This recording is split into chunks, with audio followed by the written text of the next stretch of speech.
घरवा से माने गए घाई रजऊ चल के शहर हमें घर ला बनाई रजऊ।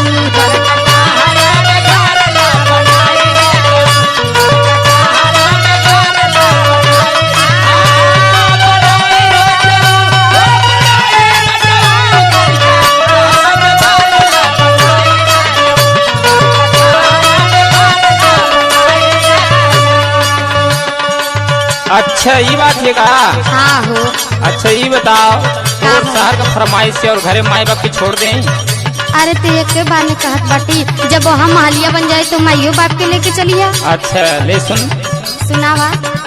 कैसे के सहारिया में जाई रनिया माई बाबू कौने डारिया लगाई रनिया।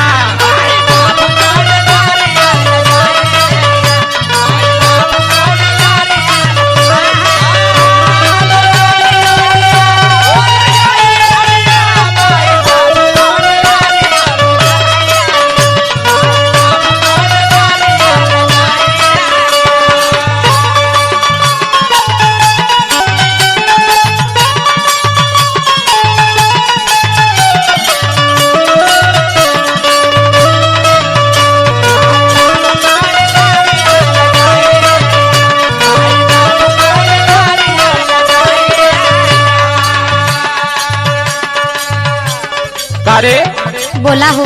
तो के शहर लेके चले लाज ना लगा था माई बाप के छोड़ जाए खातिर? अच्छा ये बतावा शहर जाए बदे कोई लजाई का हो?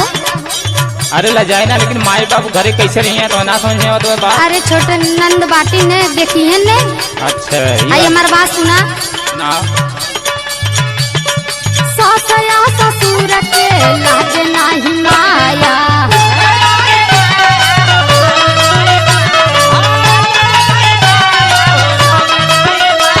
अच्छा तो हरी सुरतिया पे हवे खाली दाया।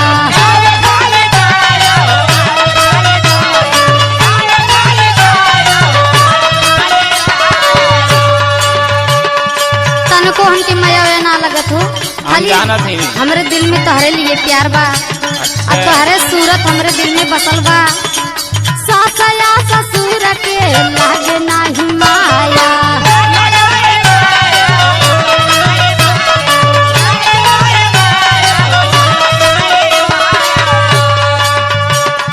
तो हरी सुरतिया पे हवे खाली दाया।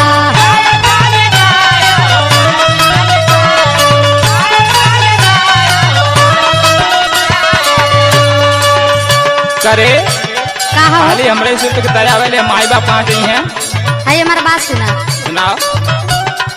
रेलिया के टिकट ना कटाई रजऊ चल के शहर में घर ला बनाई रजऊ।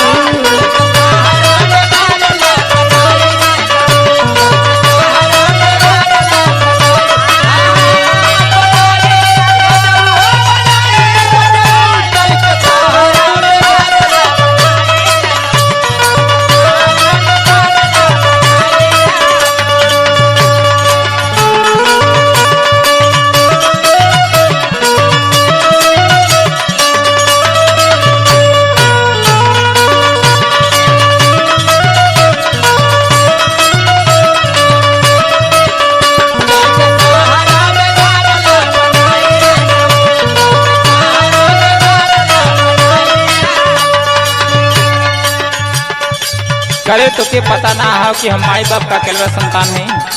अरे हमके खूब पता बा हो। तब कैसे माई बाप के छोड़ी जाए ले सुन। सुनावा।